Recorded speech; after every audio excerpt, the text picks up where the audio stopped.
I sat down with an OnlyFans model and had an opportunity to talk about Jesus. This past week, I went on my friend Adam Sauce's YouTube channel for Valuetainment Money and had an opportunity to speak to Ali Ray, a nurse turned OnlyFans model, and surprisingly, a wife and a mom of 3. So when I was asked the question if an OnlyFans model is wifey material, you know I had to keep it a buck. In this video, you're gonna see some of the tension in our conversation and some thoughts I have about how we can better share our faith with people we may disagree with.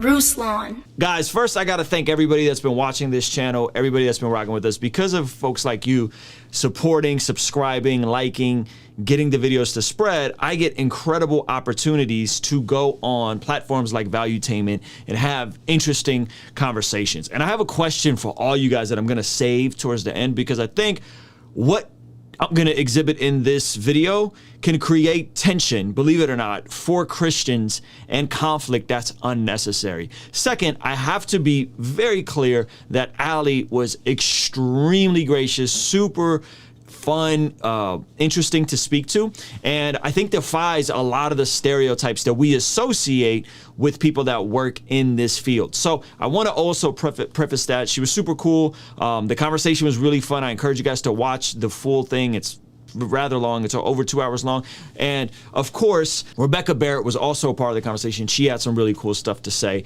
And all of this is on Valuetainment's Money channel. So I'm going to play this clip. I'm going to come back and I got a question for all of you guys that I think overlaps and touches multiple areas for us as Christians. Let's jump right in. Ruslan, let me ask you, is there a difference between being a porn star, a stripper, an OnlyFans girl? Like, in the eyes of the Lord, I saw some stat that 50% of Christians watch porn. Something like that. Some crazy stat. I can pull it up. Yeah.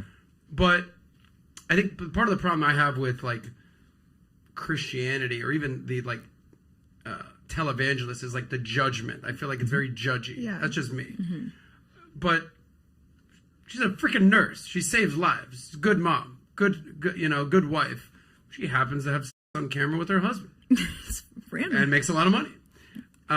Give me the good, bad, and ugly of what you're hearing, because it's not all good, it's not all bad, and it's not all ugly. Obviously, there's a spectrum.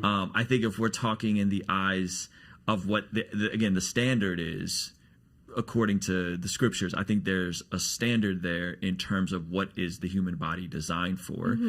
And we usually revert to one of 3 things: lust of the eyes, lust of the flesh, pride of life. So that tends to be the things that sell the easiest. Say those 3 things again. Lust of the eyes, lust of the flesh, the pride of life. So the lust of the eyes is sex. Lust of the flesh is I want to feel good, dopamine, food, drugs, and pride of life. I want to feel like I'm the man, right? So those types of whatever content that reinforces one of those 3 things is usually going to be the stuff that pops off.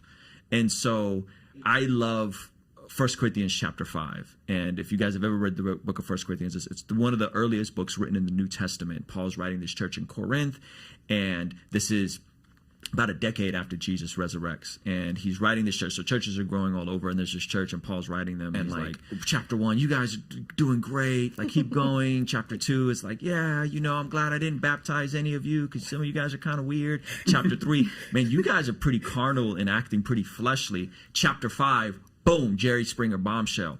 You guys are doing something that not even the pagans do. Yeah. A dude in the church has his father's wife, and you're okay with it, and you're celebrating it. Okay, so anyone that's like, America's going to hell. Chapter 5 of 1 Corinthians, that's the homework, right? Gnarly stuff. So this dude is either smashing his stepmom or smashing his bio mom, and the church in Corinth knows about it. And not only did they know about it, he must have been of some stature or celebrity. They were okay with it. He was still celebrated. And Paul goes on to tell them, and he says, listen, I told you in my previous book not to associate with people that were sexually immoral. I wasn't talking about people who aren't Christians. I wasn't talking about people in the world. I was talking about people in the church, right? Expel the wicked from among you, hand them over to Satan so that God would deal, so that hopefully he comes back. He says, the world, God's going to deal with the world. You don't worry about judging the world. You judge those inside the church. The issue with Christianity, and I'm not sure how much you would agree with this, is we've done the opposite. Yeah. We've held the non-Christians to the standards of Scripture, and then when pastors, when leaders, when people in the church misbehave, abuse, act immorally, cheat, lie, lust of the eyes, lust of the flesh, pride of life, want to be celebrities for Jesus, then we look the other way and we don't judge them. So we have it backwards on in a lot of ways. And so the standard is the standard. However, if someone's not wanting to live that standard, if somebody's not a follower of Jesus, what business is it of mine to judge them? Now, if they ask me, I'm going to proclaim the gospel. I'm going to tell them, hey, man, like, God created us to be image bearers of God. That is good news. Sin enters the picture. We screw it up. It doesn't take a rocket scientist to look out in the world and say, there's some evil stuff. I got some issues with me. And according to Jesus' standard, you look at a woman lustfully, you've committed adultery. You hate your brother, you've committed murder. You'll give an account for every unwholesome word that's came out of your mouth. The bar is set so high that it's not about behavior modification. It's not about do, and keep these rules. It's about whether me, you, any of us, we don't rise up to the standard. God is too holy and too good.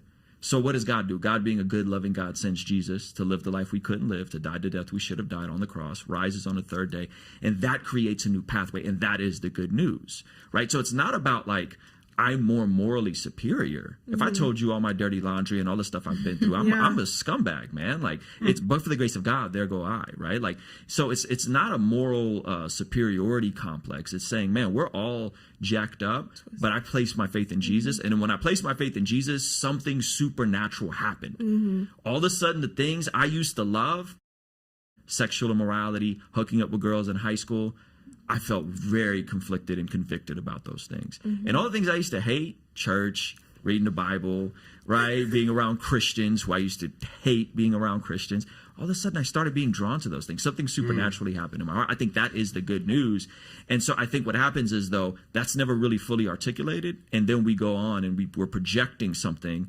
And a lot of times it is that we struggle with something, so we project it on the world, and the world is like, dude, I didn't sign up to follow your Jesus. You know, and I do believe that faith in Jesus leads to ultimate flourishing. I do believe that is the best way to live, not as like a prosperity gospel, but as in like your heart will be changed and you will enjoy more contentment and joy.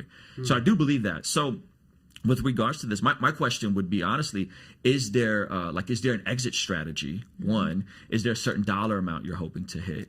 And then two, do you see yourself doing this indefinitely? And could this be redirected in a more, I don't know, educational route, right? Like if you and your husband, like, yo, we have this pocket sex life. We built this OnlyFans thing. Check this out. Now we're going to give you guys some game. Maybe we won't be on camera, but we'll do a YouTube channel and we'll provide value in terms of how this is, you know, hey, like, do you keep a schedule? Do you not keep a schedule? Do you, right? Like there was a lot of things that like me and my wife just didn't know. And like we got around more married couples and it was like, no, you have to keep a schedule. I'm like, yes, schedule. Good. It's on the books. Right. So it's on the books. It's literally on my calendar. Not right? penciled. Right. So that I would say, like, one, is there an exit strategy? Is there a dollar amount? Sorry, I'm going on a tangent. No, you're great. Is there like an exit strategy? It's like, man, 5 million, or is there some point where like, okay, I'm just when I'm 50, when I'm a grandma, because your kids are gonna have kids within the next decade or so, right? And then 3, like, could this be redirected in a way where maybe you're not on camera, you know? But it is still providing, I guess, some form of value in terms of an educational component. Yeah, absolutely. I mean, it's not something I want to do for a long time. And the great thing is I hate to even say that I want to do, because I don't have to do, you know, it's not like, obviously we've made enough money now where I could probably stop working forever. But I definitely like building, you know, another business and moving into that avenue. These are all in preparation. There's a lot of things that I have in the works and pipeline that are preparing me for becoming something. I like to take like I think about like my core, what value that I have outside of just great videos, you know, the things about me that I think can be of value to people, not just in this industry, but in general. I mean, I have come with a lot of experience in a lot of different areas of life. And, you know, I'm also a veteran too. I've dealt with that. I went through a lot of stuff when I was in the military as well. And I have a lot of childhood trauma, a lot of stuff. And so I think there's more to my story that, of course, the media will never, absolutely, you know what I mean? That I know could be of a huge benefit that has led me to where I am today. So to answer that question, yes, there's an exit strategy. That is the goal. It's not something I intend to do forever. And how many years do you see yourself doing this? Because you've only been doing it a year and a half. What? Yeah, a year and a half, 2 years almost. So what's the ideal timeline? 2 years, 5 years, 10 years? I foresee, I always ask, is there going to be a day where I want this wiped from the web? Like, is there going to be a day where I want these gone forever? And I don't foresee that. I think what would happen is my stuff would just become more cataloged and just historical to be purchased versus me doing this like continuously, you know, on a daily basis right now. I mean, I work 24/7. I literally work every day, all day. So it's something like that I definitely foresee slowing down. And a lot of that's me. I don't hand things off. A lot of people at this level, I would say honestly, 90% of women at this level, or I shouldn't say women, creators at this level on OnlyFans, are not running their own pages anymore. They are 100% auto-generated and have other people doing it. So that's Allie. Shout out to her for being so open-minded to hear me out and hear my thoughts. And also, she served in our military, and I thanked her on the podcast for that. And I want to thank her again for serving our country in that way. Something that I just discovered today was that there's this tension of Christians being too quote-unquote winsome. It's a word I learned from my man Kirk Kennedy today. Apparently, Timothy Keller has caught some backlash for being too winsome. And if you're too polite with how you communicate the gospel, if you're too nice, if you're too patient, some people in the Christian community, some people in this comment section have a problem with just speaking to people as if they're image bearers of God, extending dignity and respect to them. And that's a part where I don't see that reflected in scripture. I see a Jesus that even while he was being crucified, and by and large, it's no types of parallel, but while Jesus is being crucified, he's praying for the very people who are nailing him on the cross, saying, Father, forgive them, for they don't know what they do. So I always think that it's really interesting that we have this aggressive, angry, combative approach, some Christians do, to folks who don't follow Jesus and aren't living lives devoted as disciples.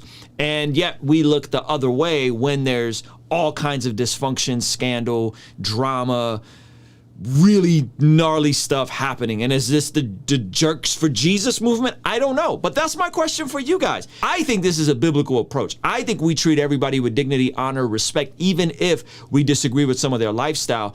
I think that's what we saw Jesus doing. I think that's what we see Paul doing. But that's not very appropriate or accepted in Christian circles now. And so I don't quite understand that. Like, I think we speak for truth when it's time to speak for truth. I think we call out when people are in error, especially when people like, I don't know, Joe Rogan is flippantly talking about God as if he knows what he's talking about, the Bible or church history or whatever. But I think when we're speaking to people on an individual basis, you need to be full of grace and truth, right? You need to be full of grace and truth. John Chapter 1, it talks about Jesus coming full of grace and truth. And so that's what I'm hoping to reflect. And again, shout out to all you guys. Shout out to all the subscribers, all the Patreon, all the people that watch these videos, like these videos.